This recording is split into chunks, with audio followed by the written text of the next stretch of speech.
ഞാൻ വിളിക്കുമ്പോൾ ഞാനൊട്ടും പ്രിപ്പയർ അല്ല, പക്ഷേ ഞാൻ അനുഭവം പങ്കുവയ്ക്കുകയാണ്. എൻ്റെ പേര് ഡോക്ടർ സാലൻ സെബാസ്റ്റ്യൻ. ഞാൻ ബാംഗ്ലൂരിൽ Acharya and BM medical college of ഫാർമസിയിൽ ഡോക്ടർ ഫാർമസി കോഴ്സ് കഴിഞ്ഞ ഒരാളാണ്. ഞാൻ ആദ്യമായി കൃപാസനത്തെക്കുറിച്ച് കേൾക്കുന്നത് 2017-18 കാലഘട്ടത്തിലാണ്. എൻ്റെ അമ്മയാണ് ആദ്യമായിട്ട് കൃപാസനത്തെക്കുറിച്ച് പറഞ്ഞത്. ആദ്യമായി എൻ്റെ അമ്മ കൃപാസനത്തെക്കുറിച്ച് പറഞ്ഞ സമയത്ത് ഞാൻ അമ്മയോട് അങ്ങോട്ടേക്ക് പറഞ്ഞത് ഇതൊക്കെ തെറ്റാണ് എന്നാണ്, ഇതൊക്കെ തെറ്റായ വിശ്വാസമാണ് എന്നാണ് അമ്മയോട് ത്രൂ കോൾ ഫോണിലൂടെ ഞാൻ സംസാരിച്ചത്. ഫോണിലൂടെ എൻ്റെ അമ്മയോട് പറഞ്ഞത്.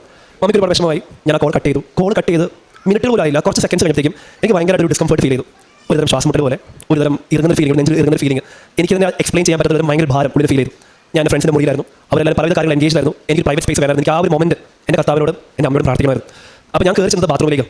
കാരണം അത് മാത്രമേ എനിക്ക് പ്രൈവറ്റ് സ്പേസ് കിട്ടിയുള്ളായിരുന്നു. ഞാൻ ബാത്റൂമിൽ കയറി ഞാൻ മുട്ടേ കുത്തി. ഞാൻ അപ്പം തന്നെ പ്രാർത്ഥിച്ചു, കർത്താവേ ഞാൻ പറഞ്ഞ തെറ്റാണെങ്കിൽ എന്നോട് ക്ഷമിക്കണേ. എനിക്കറിയത്തില്ല, ഞാൻ പറഞ്ഞ തെറ്റാണെങ്കിൽ എനിക്ക് ഫീൽ ചെയ്യുന്നുണ്ട്, എന്നോട് ക്ഷമിക്കണേ എന്നാണ് ഞാൻ പറഞ്ഞു. ഞാൻ പ്രാർത്ഥിച്ചു. ഞാൻ ആദ്യമായി അറിയാതെ അവിടെ ഇരുന്ന് കരഞ്ഞു പോയി. അതിനുശേഷം വിത്തിൻ കുറച്ച് നിമിഷങ്ങൾക്ക് ശേഷം വേദന മാറി, ഡിസ്കംഫർട്ട് മാറി. പക്ഷേ ഈ ഒരു എക്സ്പീരിയൻസ് അത് എങ്ങനെ ഡിഫൈൻ ചെയ്യണം എന്ന് എനിക്ക് അറിയാൻ പാടില്ലായിരുന്നു. അതിനുശേഷം ഞാൻ അതേ കോളേജിൽ എൻ്റെ പഠനം കണ്ടിന്യൂ ചെയ്തു. ഞാൻ